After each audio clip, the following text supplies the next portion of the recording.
What a start we have had to 2022. The stock market has been pretty volatile, and I've certainly received quite a few questions asking about the volatility in the market, whether you should be worried, what to do with your stocks and shares ISA, particularly if you've got it with Vanguard after seeing one of my videos. So I thought I would do a portfolio update of how my portfolio with Vanguard is looking at the moment. If you don't know, I have a stocks and shares ISA with Vanguard. I've been using them for a while now, and I put £300 in every single month into the same 3 funds actually, but I do have 4 funds on there. One of them I just stopped investing into monthly, but I invest into 3 funds every single month, pretty much the same amount.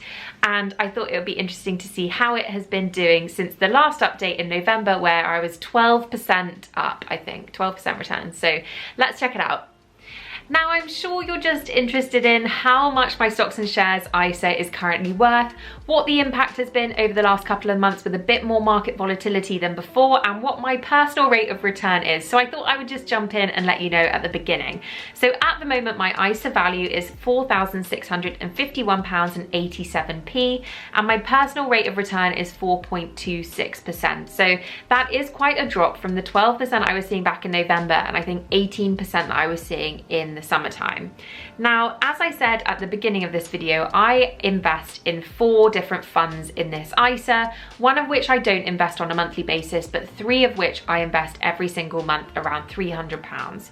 So it's not a big ISA value at all. I'm not competing with the 70, 80,000 pound sized pots that a lot of people here on YouTube have, but for me, adding £300 every single month into a stocks and shares ISA makes really great financial sense, and it's a great way to invest without having to do much management at all. I don't really log into my Vanguard portfolio page throughout the month. I definitely don't do it every week, if every month, but mainly just to do these videos. Now, one question that I did get a lot on my last video was about dividends. Now, it is quite easy to understand which funds will automatically reinvest your dividends if you are investing on Vanguard and which ones aren't, because they're called accumulation funds. Now, it actually will say it in the title. So 2 of the funds that I invest in on Vanguard, accumulation funds, so they reinvest my dividends automatically, and then 2 which aren't. So I'll go through them now so that you can see just how it works and how it reflects in your returns.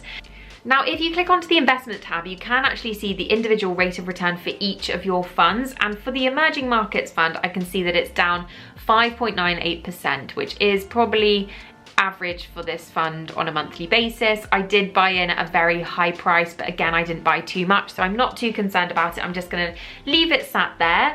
Now, for the LifeStrategy 80% equity fund accumulation, again, the dividends get reinvested into this fund, and I've been investing into the LifeStrategy 80% since opening this account. It's the one that I started with. I went for £100 every single month and invested it into LifeStrategy. So I think the LifeStrategy products are really, really great. I would fully recommend checking out the LifeStrategy products if you are going to open a stocks and shares ISA with Vanguard. Now, I in total have purchased £1,564.98 of this fund, and it's currently worth £1,627, so it's up 6.38%. And that's a total gain of £63. That's definitely not the highest it's been in terms of gains on this fund. Now, the 2 funds that don't automatically reinvest dividends are the S&P 500 VUSA and the FTSE All World VWRL. Both of these are ETFs. Now, they don't automatically reinvest dividends, so the dividends get paid out into the cash pot on Vanguard. And if you have a Vanguard stocks and shares ISA, you'll see your cash pot increasing anyway, because you have to buy whole shares of these ETFs, and if you allocate, £90 to a fund that costs £80, that £10 will go into your cash pot. And it's the same with the dividends. So if you get paid out a dividend, it will go into your Vanguard cash pot, and it will sit there until you either withdraw it or reinvest it. Now, most of the time I just wait until it's a large enough size to then reinvest, or at the moment actually I'm holding it in cash, and I'm going to invest it when I think there is a bit of a dip, or if I think the prices are a little bit stronger. So for the S&P 500 VUSA, at the moment my return is 7.38%, and for the FTSE All World VWRL, my return is 3.29%.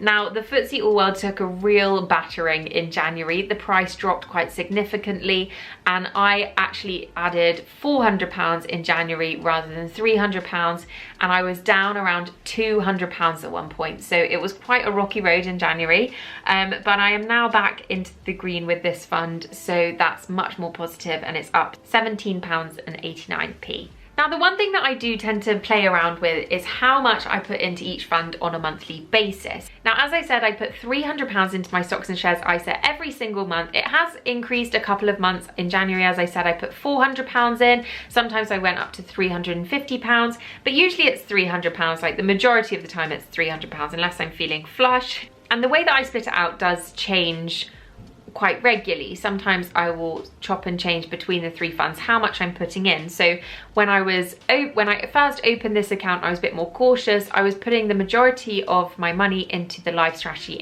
80%. And then when I started to increase from £100 a month to eventually £300 a month, I added in funds where you had to buy a whole share. Now, with the LifeStrategy 80%, you can buy fractional shares, but you can't with VUSA and VWRL. So I have to play around with how much I've put into these each month to make sure that it covers one whole share. Otherwise, it won't go through and won't process, and then the money will just go into your Vanguard cash pot. And it doesn't matter if you forget, because if you do forget to change it or you don't quite cover the cost of one full share, what will happen is that money that you've allocated to that fund will just then be moved into your Vanguard cash pot. It's nothing to worry about. It will just sit there until you either withdraw it or invest it or do whatever you want with it. But yeah, it's honestly nothing to worry about. So last month, and actually since November, I have been putting £140 into VUSA. I put £100 into VWRL and then £60 into the LifeStrategy 80%. I did actually get down to just putting in around £20 into the LifeStrategy 80% because I was trying to wean myself off investing into the LifeStrategy, but I really do like this product, and I think I will just carry on investing on a monthly basis, and £20 wasn't really doing much, so I increased it to 60 to kind of equal it out over the other two funds as well. And there you have it. That is a quick run through of my Vanguard stocks and shares ISA as it stands. Obviously, it's not performing quite as well as it was last year, but neither is the market. We're seeing quite a lot of volatility at the moment. Lots of people talking about big bad crashes coming soon. So we will see. I will not be changing my strategy with Vanguard. I'm just going to be putting my £300 in every single month. I'm going to be staying with Vanguard as my stocks and shares provider after April, because we've got the financial deadline 5th of April, so you can then obviously change provider if you want, but I am going to be sticking to Vanguard. I might do a video talking about other providers of stocks and shares ISAs. I haven't actually used anyone else though, so it would just be information that I found on the internet, but let me know if that would be interesting. Thank you so much for joining me today, and I will see you soon. Bye.